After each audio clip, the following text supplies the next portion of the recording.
Well, hi everyone. I'm Christy. I know so many of you. This is super exciting to see you all here today. A couple of quick things that we're going to walk through in case, usually you have to say in case you're new to Zoom. However, it seems like in the last week we have all become Zoom addicts, actually. So couple of things. If I'm really big, you might want to do gallery view, which is the top right hand of your screen so that you can see all the wonderful humans who are on today. If you want to leave your camera off, totally fine. If you want to leave yourself muted, also totally fine. We're all working from home, though we may not all be like Robin, AKA in your closet, but we'll make it work, right? So a few logistics as we get started. Ijumaa is on with me today, and she's going to introduce herself and tell you a bit more about her work in a minute, but I'm just going to do some logistics, make sure everybody can hear and see. We love it if you drop in the chat where you're calling in from. It's beautiful, even from the UP there in Michigan. I was just there a few weeks ago. So it's amazing to have so many different folks from all over the globe here today. So I'm going to share my screen again. And again, if you're not used to Zoom, what'll happen is the video will go somewhere on your screen and you'll see mostly my screen, but you can move that video around and out of your way. You can also minimize it. So if you're like me and seeing yourself is distracting, you can just minimize and listen. So whatever is comfortable is just fine. We won't be calling on you, but we will encourage you to unmute yourself anytime you'd like to ask a question, say hey to somebody that you haven't seen for a while on the call, whatever you like.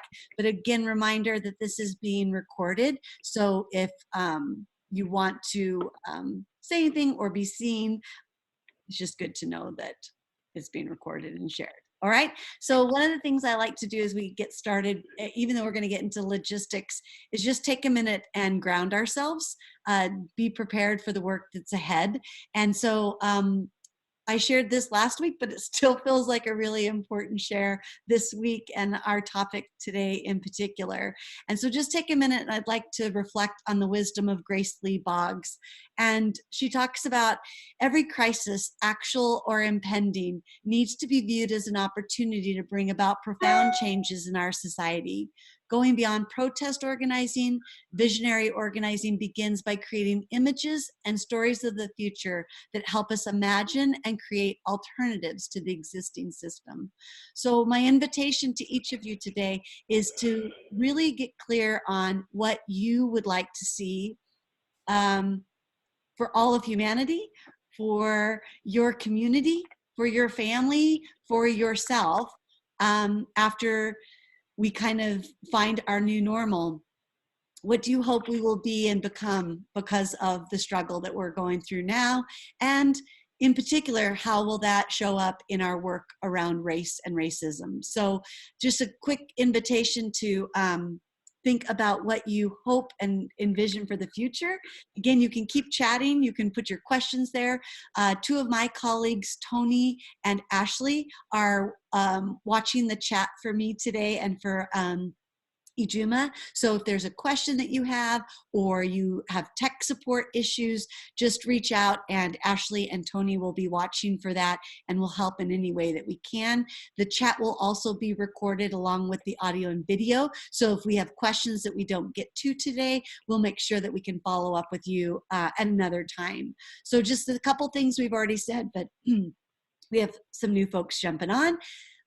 You're welcome to keep your video on and off. You can also turn it on and off. So if you've got a dog running by, a kid who needs you for a minute, we call them coworkers, just feel free to turn your video off, take care of what you need to, and then come back on. My coworker is about 3 months old, and he's a dog, not a child. So if I'm like, he's over there, he's fine, I'm not like ignoring my baby, just my dog. But he's just trying to get used to this idea of me not attending to him every moment of every day. Again, beautiful to introduce yourself if you feel comfortable doing so. You can let us know your role. why you were interested in this webinar, or just talk about your strengths and what your vision for the future is. Again, it'll be recorded. It is being recorded. It'll be shared publicly. So if anybody has a concern about that, you can private chat me or let Ashley or Tony know, and then we can make necessary arrangements. Anything that Ashley drops in the chat today, we might mention something, a person, a resource. In a minute, Ijumaa is going to share with us some community agreements. That's a download that you may or may not have received yet via email. Don't worry, everything will be shared with you after the session. You might need to make sure that you are getting emails from me. You should have at least received one email, unless you registered in like the last 20 minutes. If it was last 20 minutes, I may not have gotten you into the system just yet. But for sure by tomorrow, if you haven't heard at least one email from me, that may mean we're not connected. So reach back out to me and say, hey, I didn't get anything from you. And then we'll make sure that I'm whitelisted and everything is good there. And then just quickly, this is what Ijumaa and I hope to bring to the table, to the conversation, to our awareness today, to talk a little bit about we had some different names for this webinar, and you know, one thing is like that even you know, racism doesn't take a break even during a pandemic. So how do we stay vigilant? How do we stay aware? How do we stay engaged? And Ijumaa is going to invite us to think about and leave today with one anti-racist action that we can put into practice immediately. So we're going to give you some tips. We're going to walk through real life scenarios. If you have some, we'll be open to yours. If you just want to listen, I've got a list for her of things that I can just use her as my personal consultant. So we'll see how that goes as well. And then again, we'll have an invitation at the end to put something into action that you can apply immediately.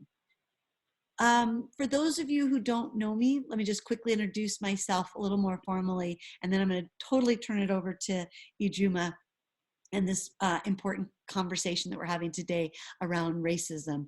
So I'm Christy. I grew up in Idaho and I live in Ohio. So I'm talking to you today from Ohio. But my work has always been with young children, in particular young children with diverse abilities. And so these are just some old school pictures because I was really young when I first was practicing with young children with diverse abilities. And then in 1997, I moved here to Ohio, and I was faculty at Kent State for 16 years. And then I decided to leave my tenure position and be part of what we call the revolution. And this also comes from Grace Lee Boggs, where she put the parentheses around the R and said, really, if there's going to be a revolution, it has to focus on the evolution. And so she was a Michigander. We've got some Michiganders here today. She was also a Chinese American who married a Black activist from Detroit, and they were instrumental in civil rights, in educational reform, in water rights for Indigenous people, a lot of different important works that she has contributed on. She lived to be 100 years old, so she's an amazing resource that you may be interested in as well.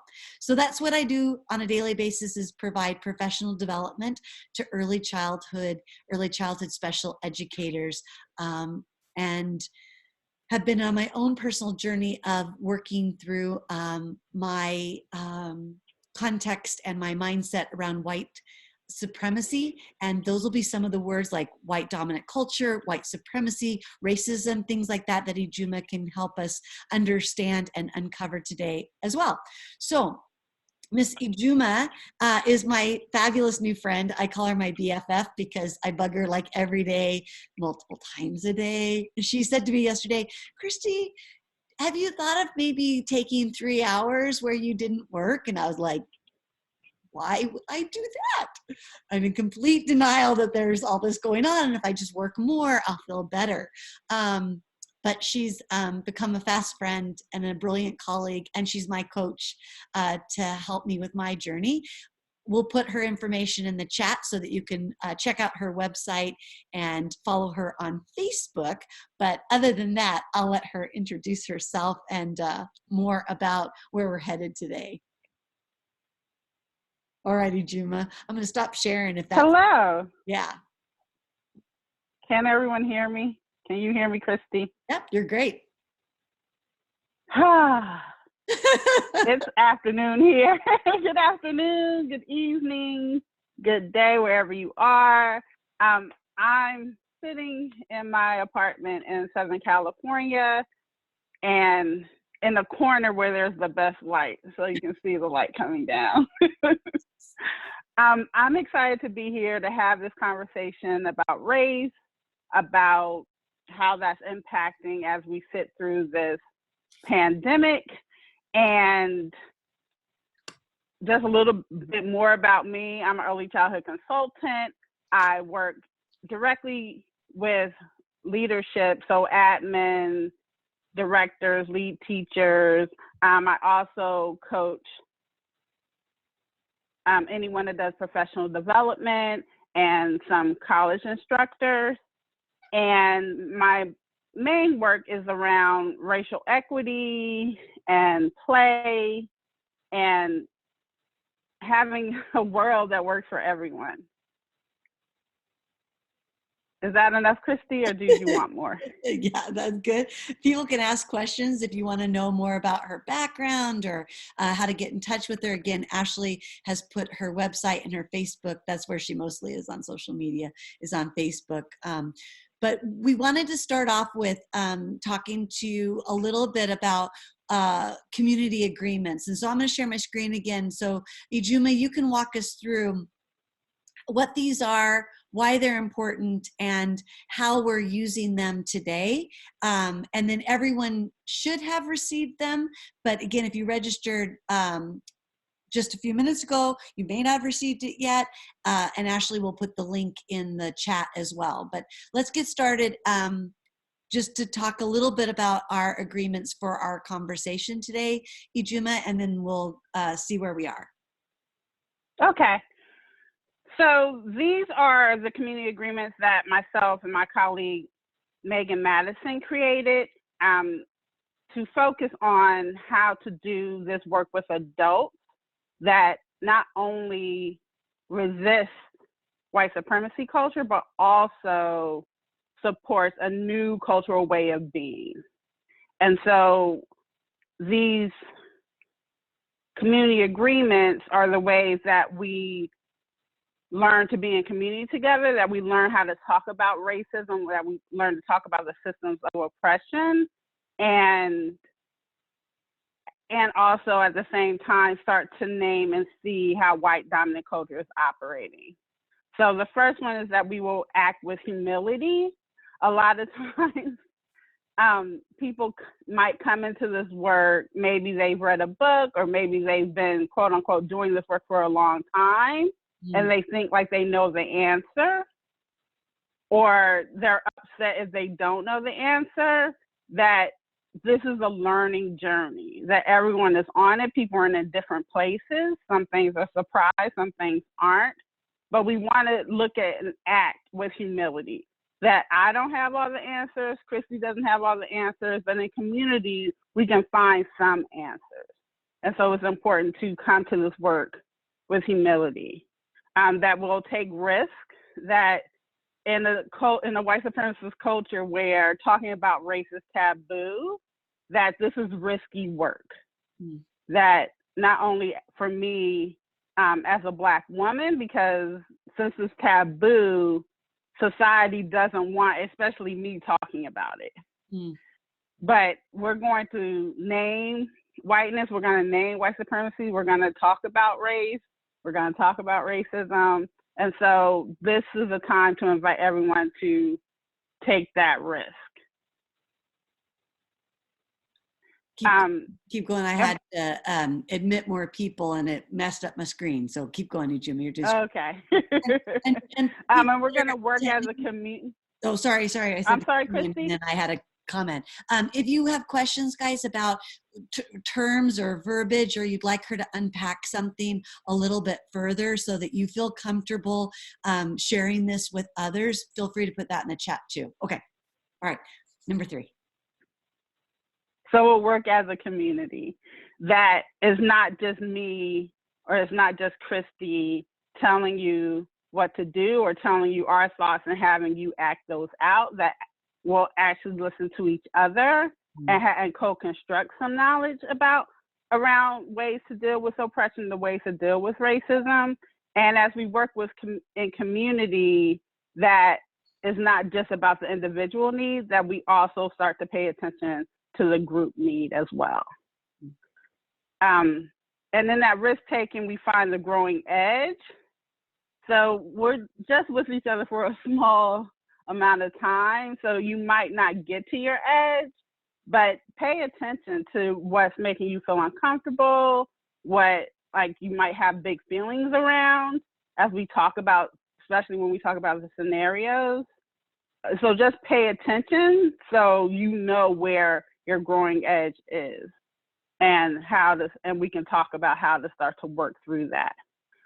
We'll be accountable for impact. So a lot of times when in diversity conversations and race conversations, there's a lot of talk about intention. Well, I didn't mean to say that, or I didn't mean it that way. And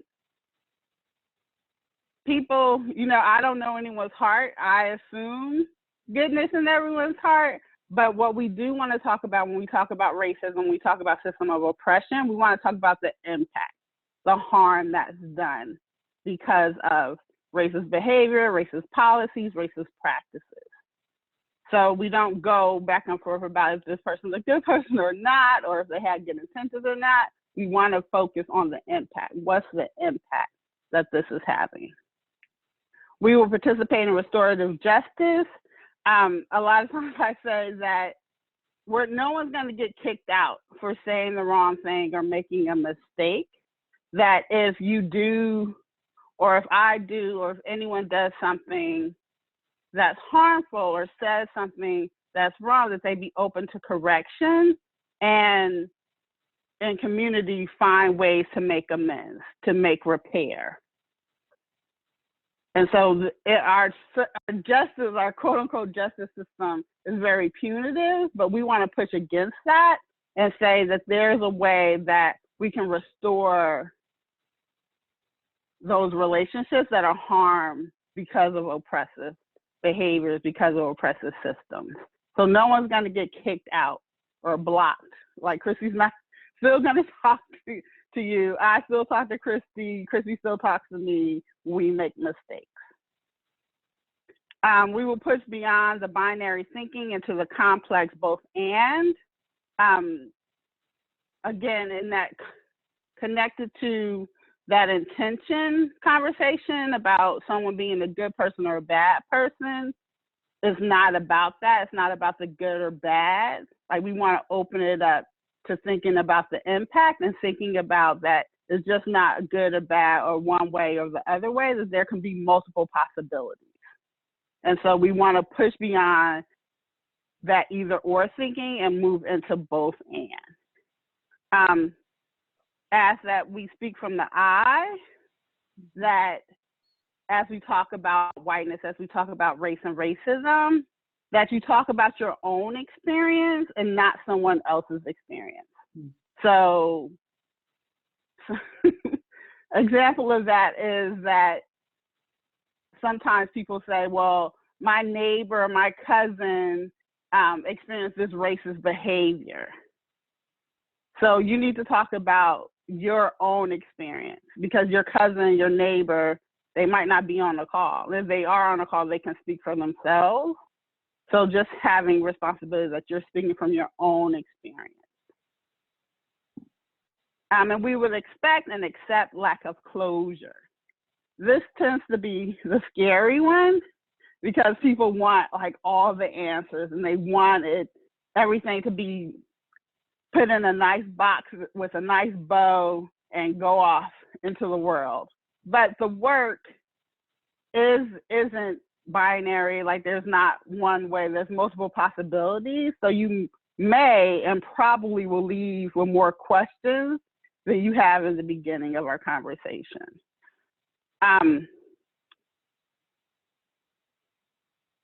Chrissy, did you have a question? Did I? Yes. No, I'm good. I mean, I have things I want you to talk through. Yes, that kind of question, but not about the Okay. just yet. Yeah. Anybody want to unmute themselves or ask Ijumaa like why these or which ones or anything about it? Everybody good with the agreements for our time together?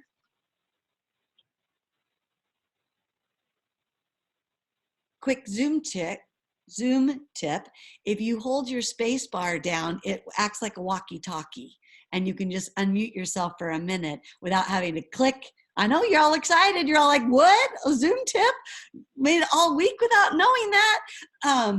That way you don't have to like find the button, unclick it, and there's a long delay. Just press and hold the space key and talk and then let it up. Anybody just want to try it because it's fun? I know you do. Hello. See, thank you, Naomi. I just knew you wanted to try that. All right. Good. All right. So if you see me looking away, sometimes it's because I'm attending to my dog, but sometimes I'm taking notes. So we wanted to set that. And then what I wanted to do was, I'm going to bring up a scenario, maybe just to get things started so you kind of even understand what kinds of things you can ask Ijumaa. I just generally ask her anything that I have ever, as a white person, felt like I steered clear of it because of what the storyline is going to talk about. Like I didn't want to offend somebody. I didn't want to be threatening. I didn't want to make something uncomfortable. Like these were my thoughts. And so I've now just found a way to just say, okay, Ijumaa, and then I try it and she doesn't kick me out. I don't know what she's really thinking of me in her head, but she's very I'm good. thinking good thoughts. Okay. I'm always thinking good thoughts. So we had a webinar last week and a colleague brought this scenario up to us. And so it was a public invitation for conversation. And she was teaching students, I can't remember what her course was, but she was faculty at a community college. Most of her students, it was an English language learning class. Most of her students were, I don't even remember what she might have said where they were from, but they were from in Asia. I'll just say generally because I can't remember the specifics. And she wanted to create an assignment around and that addressed racism, especially right now with people using terms like the Chinese plague or the Chinese flu or the Chinese virus and things like that. Thank you, Christine. And so she had said that her worry were the same things that I just sort of shared with when I talked to Ijumaa. She wanted to address racism as an assignment. She didn't want to make her students feel uncomfortable. She wanted to do it in a non-threatening way. And then in particular, a student had brought up the presidential address to the union or to the people a few nights before, and had some concerns about verbiage that had been used as well. And so then she said, I didn't want to get political. I wanted to avoid a political discussion. So I immediately tried some things on the Zoom call, but now that we have a chance to process that, that's a real life scenario that many of us may come up to in just our human-to-human interactions with people.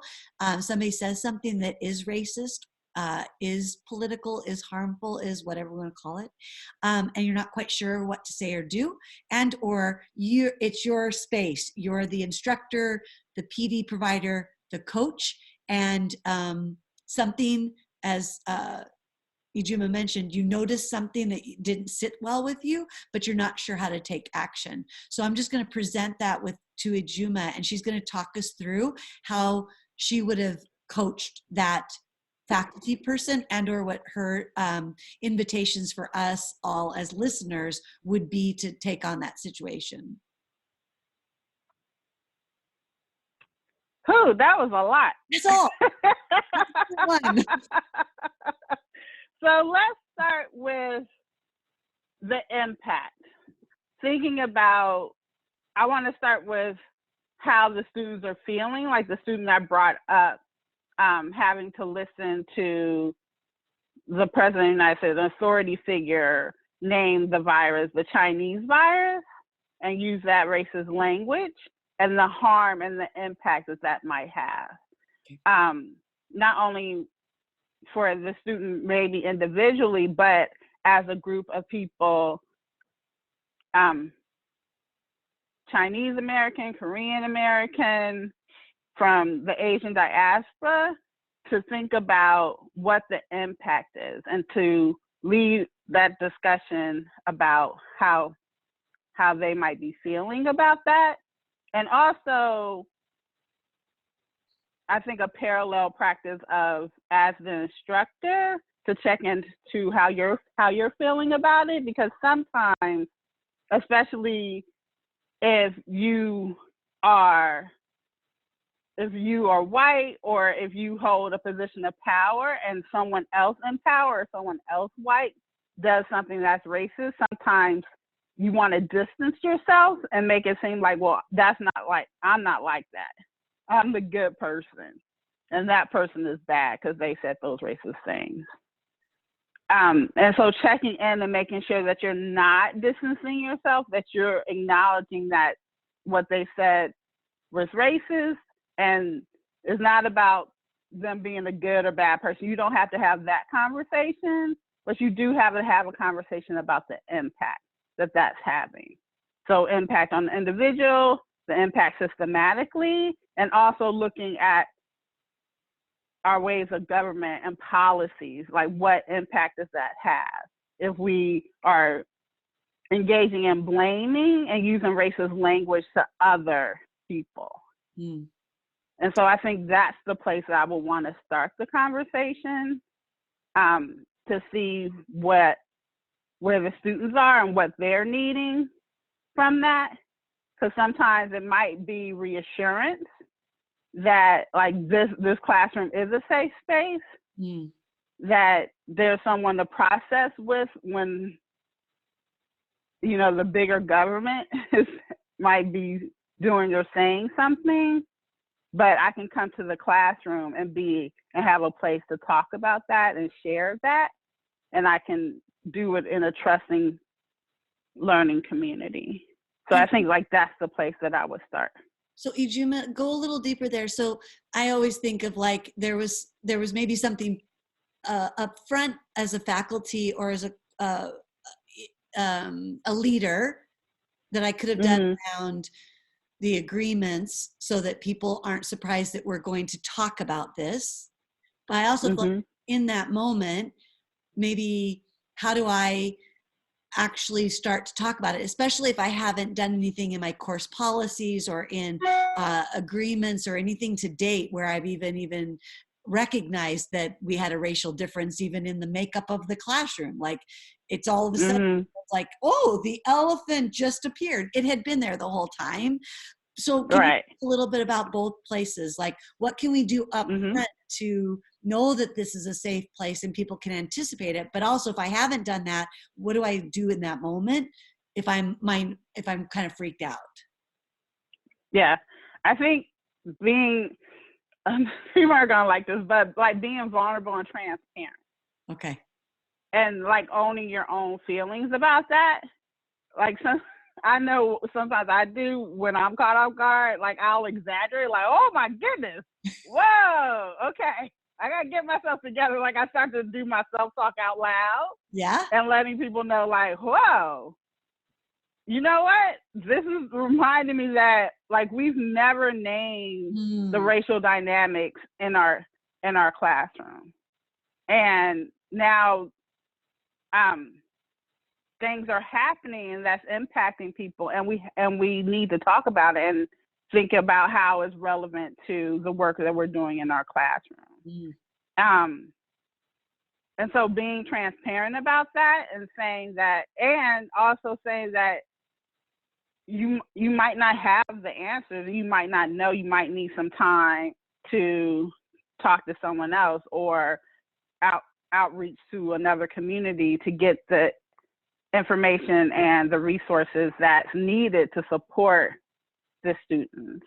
And there's never, I think in those moments that it's important not to just go into guilt and then just try to silence yourself again, that you can try again and you don't have to get it perfectly right.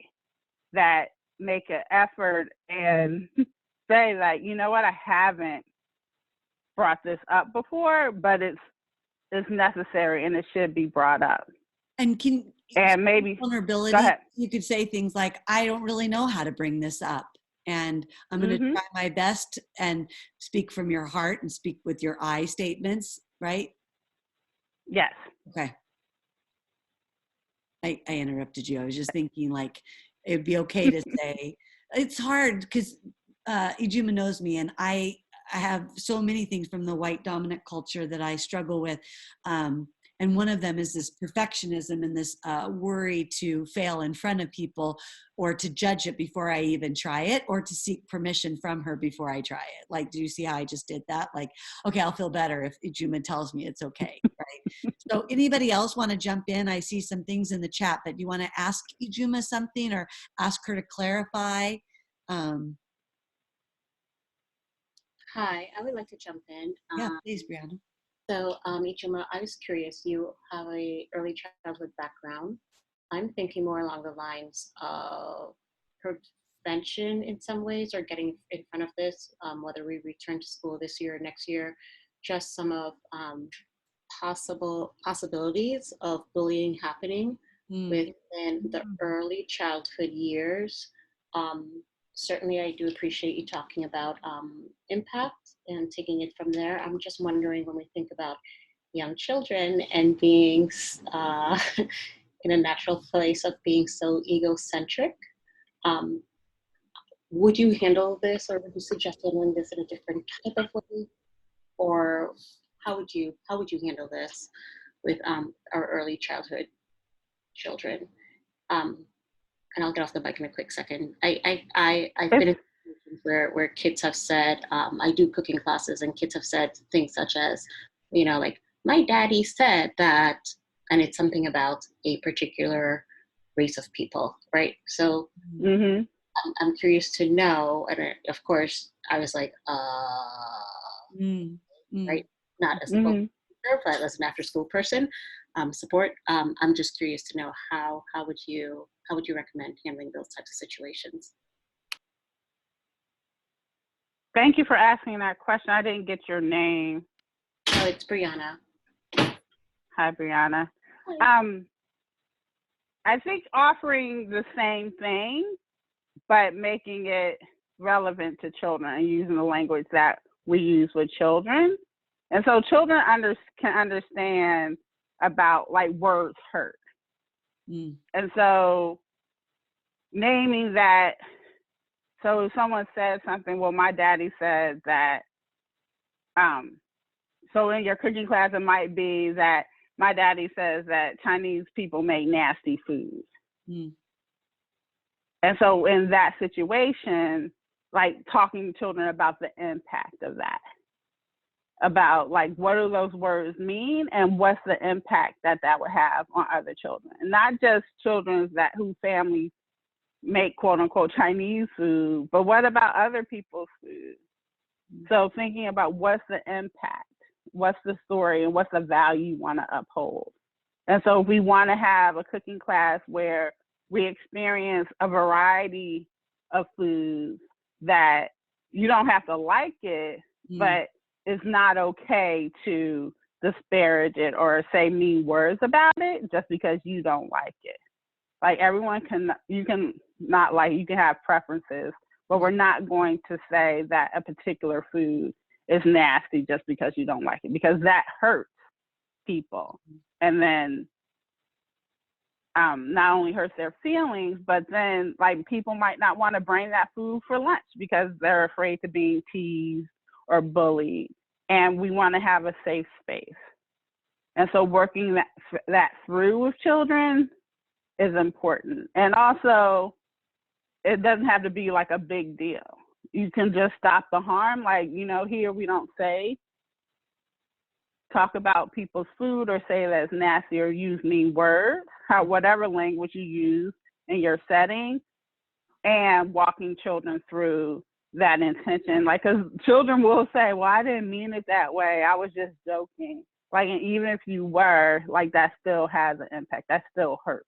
People's emotions, people's feelings, and that's not the environment we want to have in this cooking in our after-school program. Does that make sense? Yes, it does. Yes, it makes sense. Oh, I should have tried that space bar. That's okay. Thanks, Brianna.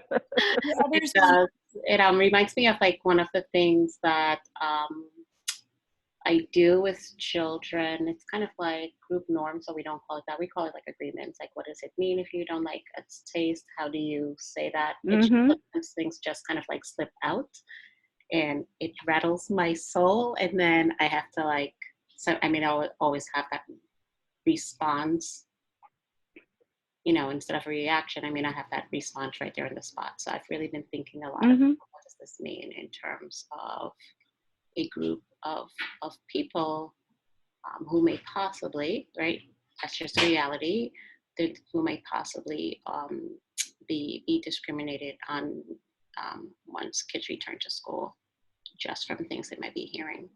Mm-hmm. Yes. And so you already said that you have some agreements that you have with the children and how you work that out. So that's like that pre-work. So like no one should be surprised when it's handled. And we want to make sure that it's not shaming or blaming anyone, that is really about restorative justice. So you said that, then how can you make amends? So not only will you stop saying that and not say it again, but how can you help repair the harm that's been done? And it doesn't have to be a big thing. Maybe you learn how to actually make that dish, and maybe help work with someone to think about some ingredients that you would like. Mm-hmm. Maybe it's how to talk, like how do we talk to grown-ups about when they say mean things?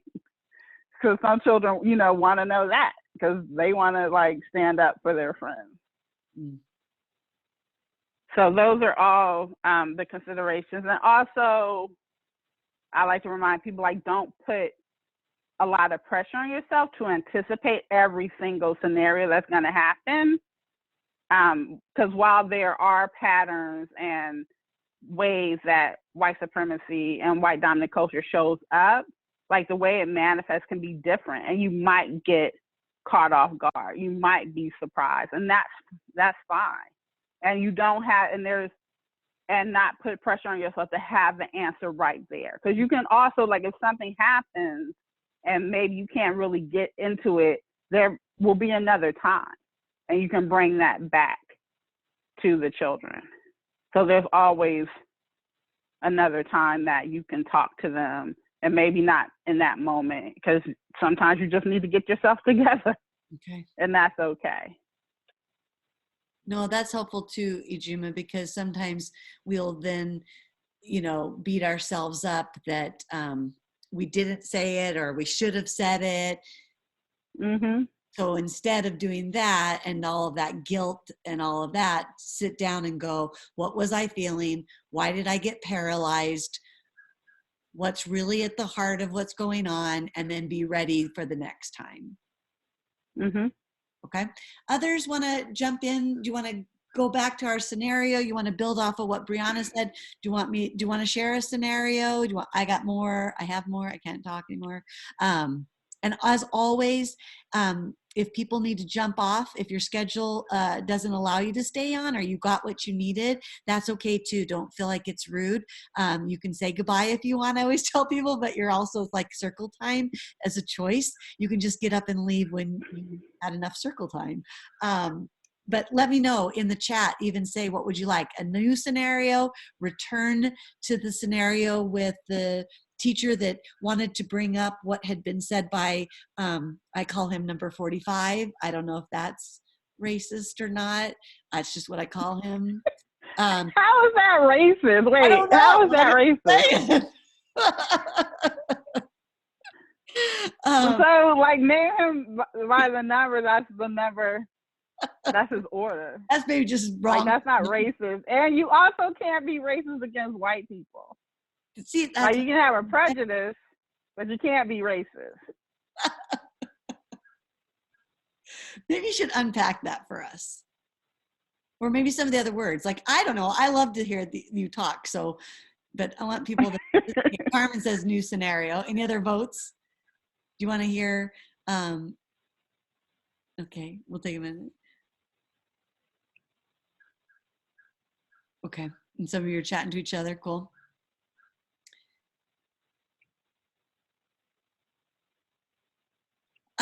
So yeah, thank you, Robin. Yeah, it can be hard to understand. I think a lot of the terms can be hard to understand. Even like to say white supremacy, I'll just say for myself, when I type it, sometimes I have visions of what people are envisioning when they read what I wrote. And so I think they think very extreme things like Ku Klux Klan, kind of. This is, again, my brain. But when I say white supremacy or white dominant culture, I am afraid what people think on the other end are these really bad people who are doing these really radical things. And so it might just be nice to talk about prejudice, racism, supremacy, dominance for a minute, if you don't mind, Ijumaa. No, I don't mind. Okay. So when I talk about white supremacy culture and white dominant culture, yes, people do think like, oh, we're talking about the Ku Klux Klan. But racism, that thing is in that binary that like is good and bad. Like racism is bad people and Ku Klux Klan is bad people. But that's not me because I'm a good person. Right. So you can be a good person and still have racist behavior and still uphold white supremacy. So when I say white supremacy, in our system, that there's a racial hierarchy where white people hold the power. And that's over Black people, Indigenous people, people of color. And then there's a hierarchy between how, when we think about people's skin color, so the closer you are to white, so there's some power that you can hold, and that can be expressed through colorism. That's a whole nother workshop. But so when I say white supremacy, I'm saying that white supremacy means that white people believe that, or there's policies and practice and that embedded in the culture, the belief that white is superior, that white is the best, that white is the only way to be, and that's the cultural norm that we operate in. Mm-hmm. So when I say white supremacy culture, it's not just the Ku Klux Klan. It's the person that's calling the police on their Black neighbor from having a barbecue. It's having racist behavior such as any microaggression. So if you see a group of teens that are of color and you cross the street, or you hold your purse, or you like get on your phone because you're afraid that they're gonna attack you. So it's not just cross burning, it's those microaggressions also. And so all of that is part of white supremacy culture. When we think about educational policies, the over-identification of Black, Indigenous, or people of color for special ed or expulsion or suspension or punishment of whatever form, that's also what we're talking about. Okay. And so when we talk about the difference between racism and prejudice, that prejudice, that's like those are your preference. You don't like that person, or you don't like a group of people, or you don't want to be around a group of people, and that you act negatively towards them. And so everyone can participate in that. But because we are in a racial hierarchy, white people hold the power And so white people have the power to actually impact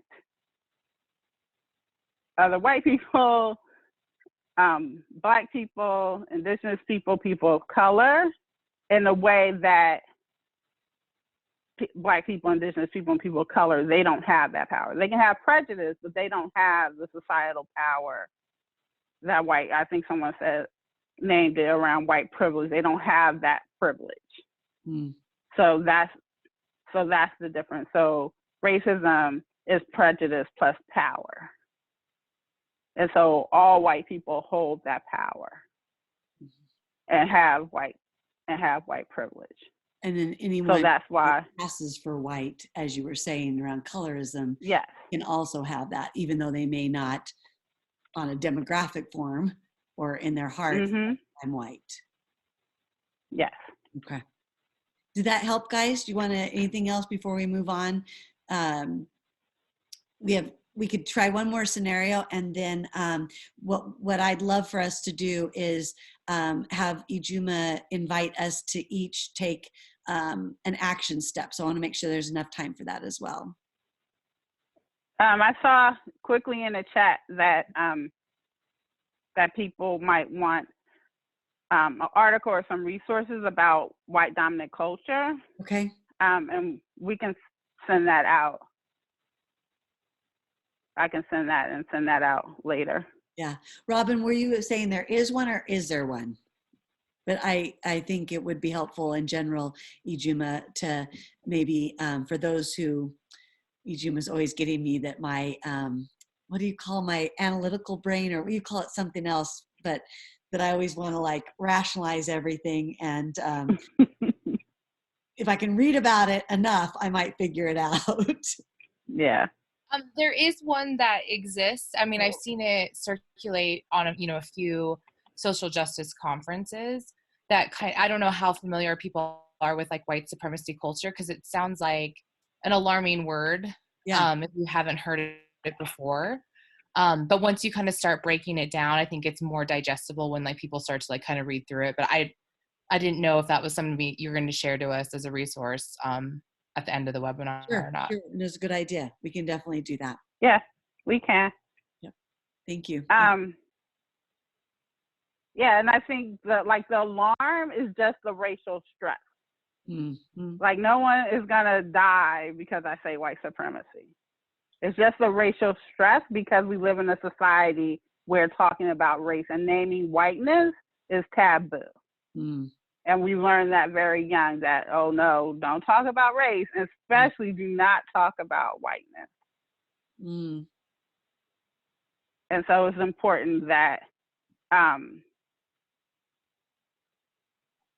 that we acknowledge that that's that racial stress coming up, and that's why people feel uncomfortable. But there's not, like the harm is racism, not talking about racism. Ijumaa said something similar to that the other night when we were talking about this colleague situation, where she said, I'm just looking at my notes because I wanted to get her, she goes, I didn't want to make them feel uncomfortable, and I didn't want them to feel threatened. And so Ijumaa, if I heard you and what you just said again, because it's already been said, the harm has already been done. So your effort to talk about the feelings or what is going on about it is not the part that causes the harm. Yes. Okay. If anybody wants to say that again or hear it again, just let us know. The other scenario I thought I'd bring up, and feel free to put the chat or just over talk with, I don't pause long enough for you to use your space bar or to unmute yourself. So it's okay if you interrupt me. The other one was well, I have two in my head. Sorry. I'm thinking so much now that we are in, at least for the foreseeable future, working and communicating with each other in a virtual space. And it could even be a social media platform. So you could be in a Facebook group, places that are a little less formal than a conference room or a college classroom. And we already know that people have a tendency to say things that they wouldn't say to someone's face in an email or a text or a post. So what can we do if we're facilitating a group virtually and it's live like this, or it's asynchronous. So overnight you went to sleep, you wake up and zoom, there in the thread is something that is raised. So that might be something that we're all going to face increasingly. That's a little bit maybe, yeah, that's my scenario.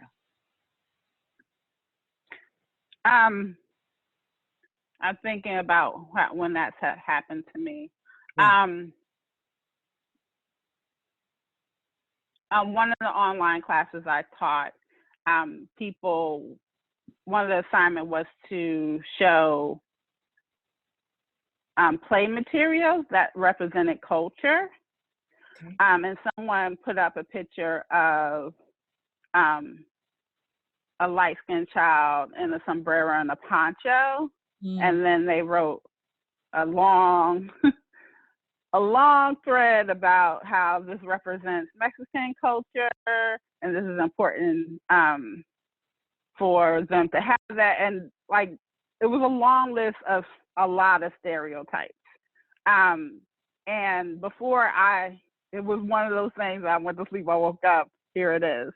And then one of the classmates said, you know what, I'm Mexican American, and the things that you said are stereotypical and racist, and and you shouldn't do that. So I want to talk about how it's not okay to offer these materials and think that they are representative of all Mexicans. Because a lot of times, she brought up that a lot of times, like that sombrero and poncho is usually shown where someone's sleeping under a cactus. So reinforcing this idea that Mexicans are lazy and don't want to work. And so when she thinks about that, like that's what came up from her. And so there was a lot of back and forth before I got there. So the first thing I did is remind us for our community agreements, and talking about intention versus impact, that like the person was just trying to do their assignment. Yes. And, you know, and they got that from somewhere. They didn't just like make it up, because society, those are stereotypes, and society has said, like, this is what it means to be Mexican. And so it's important that like we listen to this student and listen to other students about like their own personal experience and not perpetuate those stereotypes. That those aren't okay. And so I had to have separate conversations with the student that originally posted it and then the other student, because what happened was the student that initially posted about the Mexican sombrero and the poncho, she said that she felt attacked, and she didn't feel like that was fair, that, you know, that the student would say that. And we spent like 2 or 3 meetings just talking about, again, like, yes, like you made a mistake and that's fine. And like, you won't get marked down or anything, but you do have to acknowledge and be accountable to that. And so we have to think about, once we can work through your feelings about that, what you can do to make amends, because it did create harm. So you're saying, even though her intention was just to do my assignment, in reality, the impact was harm. So we can acknowledge the feelings that she has of embarrassment or shame or even anger because she was attacked, because that probably all comes from embarrassment and publicly. But then after that, that goes back to that agreement about social justice, that regardless, you're still a good person. Your intention, what it was to do your assignment, but there's still a consequence. And so then what kind of thing did y'all do to do the restorative justice? So I went back and asked the other student that responded to her, what she would like to do. Mm. And so she asked for a video conference. And so I asked if she just wanted to be me and the person, or did they want to have a group conversation? And so we wind up settling on just the three of us having a conversation, and I facilitated that. And so she wanted an apology. So she did ask for that, and she was given that. And she was generous and offered her co-learner some resources to help her repost the assignment. Okay. Okay. So it wasn't up to me. Mm-hmm. Mm-hmm. That I actually went to the students to figure out how could we restore the relationship. And then I asked them if it was okay if I talked about that to the group. And so the group knew what was happening and why she was reposting, and that they had a conversation, and this is what she was doing to make amends. Okay. Oh, time's going super fast for me. So a couple things, guys. What I'd like to do to get closure for everyone is to do our anti-racist action planning, this rapid action planning activity. Then if Ijumaa has a few more minutes, and Robin or Melissa, if you want to stay on for a minute, we can try to ask one of your questions. Otherwise, I'll share it with Ijumaa after, and we'll find a way to do an answer in a podcast or in a quick email to you, because the chat got recorded. But let's go ahead and try this action planning, where we're going, she's not going to let us overthink it, because she's not going to let us like judge it and make it perfect, but she's going to invite us to come up with an anti-racist action step. Then we'll let those who need to jump off go for it, and those who want to stay on will maybe get through one more question. Okay. All right, so that's a little bit of an abrupt shift there, Ijumaa, but what do we need to do? That's okay. Okay. So everybody just take a breath with me. Oh, sorry, I was before you. And I just want to think about this past almost 60 minutes together, and think about one thing that's come up for you that you either want to know more about or you still have questions about. And first, so just think about like, is there a strong emotion that's come up for you? Is there a question or an idea that's come up for you, or a question that you still have? So take about 30 seconds to think about that.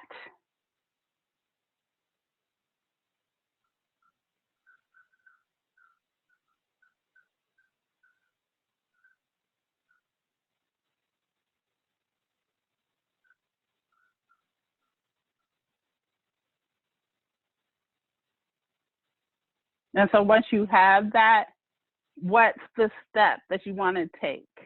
So Chrissy, did you have something? Yes. That came up for you? Yes, you're gonna make me share it? If you would like. So I'll say what came up for me. This thing in my head is what jumps up, is like when someone said, well, it's back to like when somebody says something, and it happened earlier today. Someone says something racist, and I sometimes say, oh, but I'm white. So what could I possibly say about racism? Like, how can I speak to that topic? Does that make sense? Mm-hmm. Yeah, that's what came up. Yeah. And so what do you think that thinking is coming from?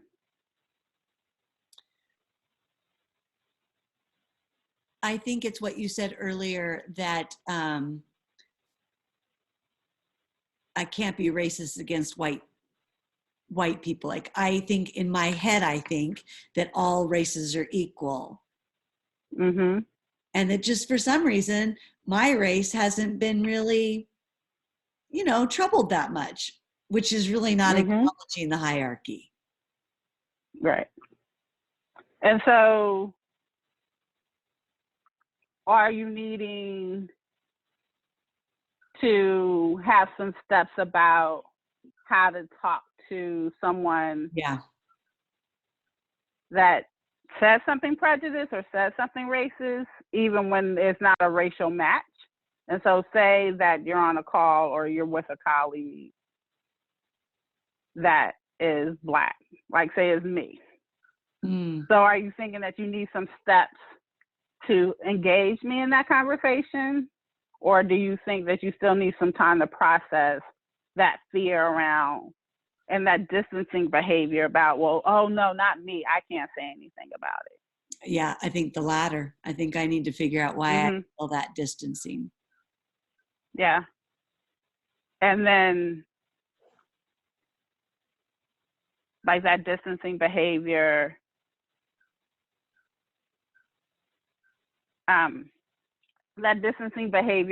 is not actually moving us towards anti-racist work. Right. That is holding you back from moving forward into the work. And so thinking about like it's your responsibility to say something. Like I would love to opt out. Right. Yeah. So, technically, like white people feel like they can, but they shouldn't, because everyone has an ethical and moral responsibility. And so if that's where we are and that's what you want to do, then that's going to help you figure out what to say to me. So let's say that I'm with another white person and they say something about the Chinese virus. That's what I have to have an action step around, is what will I say when somebody says that in my presence? Yes. Okay. Does that help, guys? And so what would you... My therapy, but... Yeah, go ahead. Yeah. So what would I do? Are you asking me that, or am I asking you that? Yeah, what do you say? So what could be the first thing that you could say?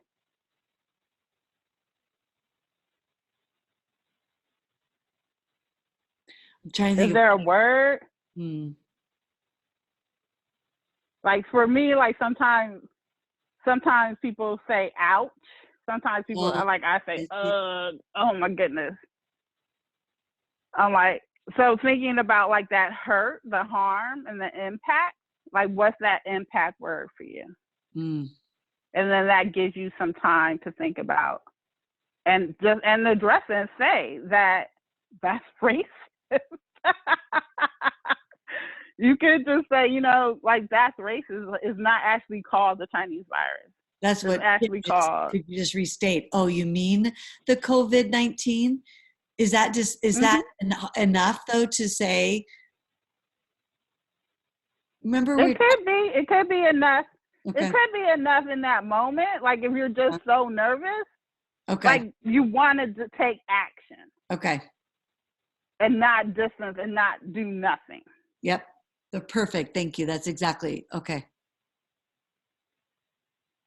And the reality is, like, it's going to come up again. So it's not your only time to address it. Okay.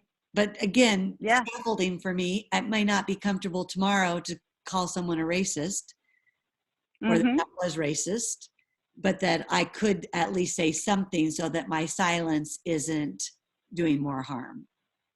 Yes. Okay. Others, do people want to put their action step, or what? We didn't quite get that through for you. So Ijumaa asked you what came up for you today or what you're still pondering. And then she asked what's an action step. And so if you'd like to put something in the chat just for a little bit of accountability or for us to know how we can support you, that would be a great thing too. And we could probably take someone if they want to unmute themselves and share. Absolutely. Yeah. Anybody want to try it? Or Robin, you got your hand raised. Do you want to say it? Something? Sure, I'll talk. Thanks, Robin. If you hear small coworkers hollering, just beware. Yes, I do have beautiful coworkers, so we'll just Well, as you kind of hit it right there as you were talking about what to say in response to somebody who says, who calls it the Chinese virus, say, or an equivalent type of comment, right? And the scaffolding piece. And I think that, and I think by starting with saying, oh, you mean COVID-19, or calling it the actual, legitimate name of it, is like kind of that first layer for for a person who is either, doesn't feel comfortable in calling out as directly as someone else might feel comfortable in calling out, if that makes sense. But it also, I think, from my point of view, and part of the reason I kind of scaffold it this way when I respond in those kind of situations, is that I also, unless I know for certain, and even then you don't know for certain the intent behind someone using that term, I don't want to assume ill intent initially, right? I want to at least give the person some space to demonstrate, oh no, they meant to be ugly, right? And when in response to my saying, well, you mean the COVID-19. Well, if they meant to be ugly, they'll clarify for you that they meant to be ugly. In which case, then I would potentially then I would level up, right, in the scaffolding idea. And I would say something a little more direct about, that's really inappropriate, or something like this, right? And so I think that it depends on your own level of comfort as the individual who's heard it, the relationship you have with the person who said it, and where you can go from there in terms of that scaffolding piece. And then also being, like you said, willing to do something. So, because not doing anything is that bit about being complicit in it. So that was what I was kind of thinking about as you were talking that out. I'm going to have Ijumaa respond. Thank you, Robin, because I think there's a couple layers there. Yeah. What's standing out for me right now is this idea that, remember, we're not focusing on the intention, that we're focusing on the impact. So they can have whatever intention, they can have good intention, they can have bad intentions. Most people have good intentions. Most people are just repeating and they're not even thinking about it. But what you want to talk about is the impact. So, and however, sometimes people start in a more indirect way, like, oh, do you mean? Or depending, and some people are just like, that's a racist term. That's really harmful. So can I ask just and so either, yeah. Sorry, I just had a question for clarifying, because I want to make sure I'm understanding the focus on the impact piece, because I completely agree with that. And I think in this, I was thinking more of the impact directly to me. But I think what you're meaning is that the impact to the general bigger we in a conversation. Like, if I'm just standing there with one person, and here I am, my picture there, I'm a blonde white lady, and I'm with one person and having this conversation, they say that, well, it doesn't personally attack me, so the impact isn't personally hurting me. But you're talking about impact in terms of the broader context when you say that. Is that what you mean? Or am I not making sense? Yes. So it's always, yes. And so even if it's not like personally or individually impacting, like, it's still racist because it's still part of systematic oppression. So using that term is othering. And so it's impacting individuals and it's impacting a group of people. Because saying that it's the Chinese virus, a long historical thing about Chinese people being unclean, that they carry disease, that they're poor. So even if people don't know that and people don't understand that, that's part of why it's not just about you as an individual. It's about what's that impact, like you said, on society. What's the impact on a particular group that this word is targeting? And that's all of our responsibility to speak up against. Does that make sense, Robin? Yeah, that makes a whole lot of sense. I think I was narrowing the scope of impact instead of thinking of it as a broad context, and that really does make sense, because yes, absolutely, that could be a very hurtful thing to say to some people, you know what I mean? There's all kinds of things people can say that can be hurtful, not to me, but to someone else. And if we're thinking of this impact as a broad context, then there is the need to hone in on that, even if it's not hurting me, and it's just a private Mm-hmm. conversation. There's still the need, because then that person could go out and use that somewhere, say that somewhere else, to where that impact could indeed happen for someone else in the area, you know, around them, say. So I think it's helpful for me to see this impact as being the broad impact. So yeah, and it could be both. Like right. it could be individual, and it could be, and it's all, both of those things are happening. It's the both and. Both of those things are happening at the same time. Right, right. Yeah, thank you. But you don't have to think about it just because if it's only impacting you. Mm-hmm. Yeah. Yeah. No, I appreciate that. Thank you. Thank you, Robin. You're welcome. Thank you for bringing that up. Mm-hmm. Anybody else that's put something in the chat? Oh, sorry. Go ahead, Ijumaa. No, I think someone was talking. Okay. I was just going to ask a question. I have a friend, a POC friend, who posted on her Facebook page about, you know, being in our community and getting gas, and then somebody yelling words at her. And she didn't post it directly to me. It was, you know, her private page, but wanting to know how to respond to that without seeming trite and I'm sorry, because I'm sorry just kind of seems sympathetic and not empathetic. So how would we support someone when they're receiving that from, you know, we weren't there, we weren't part of it, weren't able to act in the moment, but how do we support them after? Mm-hmm. So I would ask them what support they want and need. Okay. Thank you. Yeah, Roxy, isn't it amazing? Just like so simplified it. It was like, oh, will this be the right thing to say? Would that be the right thing? And then she's like, how about you just ask him? Like, oh, duh. I mean that in the sweetest way possible. No, I get it.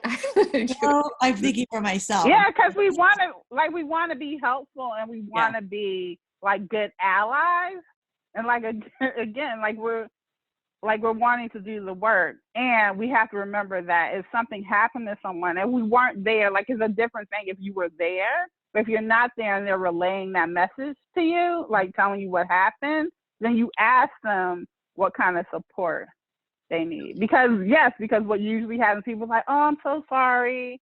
Like that's that it happened. Right. So and that seems kind of trivial. Yeah. Mm-hmm. Or Ijumaa, maybe you could talk about saviorism, or however you say that word. Like, just I think that would help right now, because that's another trap. Right. Yeah. And so thinking about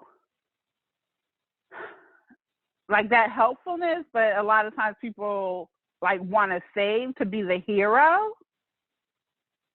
And it's not about that person and actually helping that person. It's about you feeling comfortable and you looking good.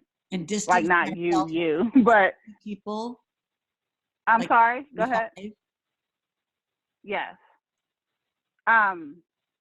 So a lot of that, like that happens a lot online, how people respond. And then sometimes it also shows up in our ECE context as a lot of advice. People, like that's the first thing people want to do is like give advice. When sometimes, and a lot of times, like, oh, you should ask people what they need to figure out what you should do next. Like, don't take it upon yourself to do something. Like if some harm has been done, if someone's experienced something and they've shared that with you, then, and if you want to be a support, then ask them to be a support. And that can help you not go that saviorism route, because it keeps it about them and their needs instead of you trying to be comfortable and trying to, save the world. Beautiful. All right. I think we could do this all day. I could do this all day. We could. Oh my goodness, it's already quarter after one. Maybe as a word, right? But we will. We're gonna join up again next Thursday. It will be similar, but it'll be different. So if you want to join again, come see us next Thursday, and then Ijumaa and I'll put our heads together and see how we can do more of this. I'm going to keep coughing for a second. So anything for the greater good? Any questions? Ashley, maybe put how to contact Ijumaa back in the chat. I'll put my screen up again if you want to stay in touch. For those of you who want to follow the revolution, you can do that across social media platforms. But more importantly, if you all want to be involved in Ijumaa's work or have her come and speak and coach and work with your program or your colleagues or you personally. Now you can't have her right now because she's my coach and she only has so many hours and I have a lot of needs, but you can get in line. No, you all can have her. I'll share. It's both and, right, Ijumaa? Yes, we'll both be and. sure that we'll share that community agreements that she created with Megan. It should be in your inbox. It's in the chat. And we'll put the recording in an email to you so you can come back and listen to it, maybe even do a little snippet with your colleagues and have some conversations and walk through some of your own scenarios. And then next week's will be recorded and you'll be given that one as well, so that if you have time, you won't be driving someplace, but while you're hanging out at your house or your apartment or your condo, you want to hear what we chat about next Thursday, you're welcome to join us, but you'll need to register a second time because the link is different. So anything you want to share, Ijumaa, recommendations, invitations? I'm just really filled with gratitude. Like, these are very interesting times, to say the least. Yeah. And I just really appreciate people taking time out of their day to join us and have these conversations. Me too, for serious. And I just appreciate you being our amazing guide today. I think thank you. The chat, many people feel that appreciation as well, just having this space to talk about these important topics. All right, crew, keep at it. Let us know if there's anything we can do to support your work, and maybe we'll see a few of you next Thursday. And then Ijumaa, I'll follow up because you know I will with just next steps and my gratitude as well. Okay? All right.